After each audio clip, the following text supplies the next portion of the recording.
Hey guys, it's Heather, and today we're going to learn how to make a sunburst wreath from paper straws. So today we're going to make a sunburst wreath out of paper straws, a cardboard circle that I have cut out for you. You're going to bring your own glue and your own scissors. You could use a glue stick, you could use craft glue, you could use Elmer's glue, you could use a hot glue gun if you wanted. All right? Okay, so what you're gonna do is we're gonna just kind of like lay it out first. So essentially you're going to be just gluing your straws to this form. Now, the easiest way probably to do it is to set up enough space so that you could do like at the, you're gonna try to do it like at the top and bottom and side and side. Okay, and then we would fill in from there in the corner, in between, in between, in between. So we're just gonna keep doing that and glue them down. Now, you may wanna lay the whole thing out first and then glue. But you can see it is a rolling issue. Now, what if you want to do some that are smaller? So I cut one in half, and I would do it, whatever you're doing, I would just do it symmetrically. So if you're going to do one in half here, maybe you want to do one in half on the other side. You could do it 3/4 of the way. We can cut it 3/4 of the way. They're paper, so they cut real easily. And then I would just cut, multiple 3/4 of the way. So I'm just using a glue stick to glue them down because it is a paper straw and cardboard. It's not going to be very heavy. So certainly you could use any kind of glue. So now I'm just filling in around the sides, and I'm just trying to be symmetrical. These are still full size. Okay, so now we filled in some more. I'm going to start using my ones that are other sizes too.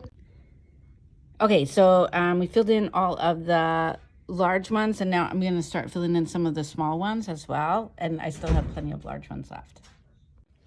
Okay, so with the smaller ones, I'm trying to put them sort of symmetrically. It's a little bit hard, but I'm trying to do it a little bit symmetrically, but I think you could do it randomly too, and it really doesn't matter. You could do whatever you want. Okay, so now I've filled in a few more. You can see it starting to take shape. It's filled in even more. If you're concerned about these spots, which I'm not, I mean, I don't know who's, walking up to your door and expecting your wreath, for the cardboard parts. But if you have a lot left over, you could always cut them into smaller pieces and just, glue them on top here so they would fill in those little burst parts. But I don't know that you need it. I'm gonna finish filling it in, and then we'll see where we're at. Okay, so you see here, I have a few. You really wanna get as close to the edge as possible. And if you see here, I did this one back a little bit. I don't think it really matters, but this guy here, hold on, I'm just gonna switch hands with my recording hand. So this guy here, I put the glue on, and I'm just gonna try and sneak him in there. What do you think? I might be able to just get him a little bit. And this glue will dry clear. Like I said, hot glue would be so much easier, but I can't assume that everyone's got a hot glue gun at home, and I'm not going to do the demonstration with it. But hot glue would certainly go real quick. Okay, so now pretty much my whole inside is covered, but now I do have all these holes on the outside. You could leave it like this, and I honestly think it's fine. I mean, I think it looks cool, and if you hang it on the door, I'm going to give you some fishing line. You can just hook the fishing line around it and hang it up. And I think from far away, it'll look really cool, but there are some bare spots here, and that might be a thing that you don't like. So you could cut some pieces or use the whole straws and just glue them on top of these guys, because look, from far away you can't, from up further you can't see it, and from down low it really doesn't look bad. So let's say I said, all right, I'm going to fill in all these gaps, and I'm just going to glue these guys on top of the gaps. I don't want to use that color, but let's say like I use this one.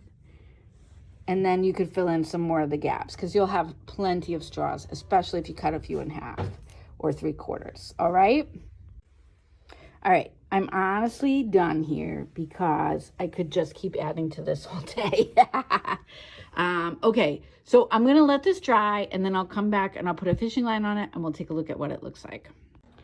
Okay. So now that our wreath is all dry, I'll pick it up to show you. That's it. Now I included a piece of fishing line. Oh boy, losing it. I included a piece of fishing line. You're just going to tie this around. So this is what you'll hang it from. Okay, so that's it. I just looped it around and made a knot. I didn't even secure it over here. And then from far away, look at how fancy it is. Right?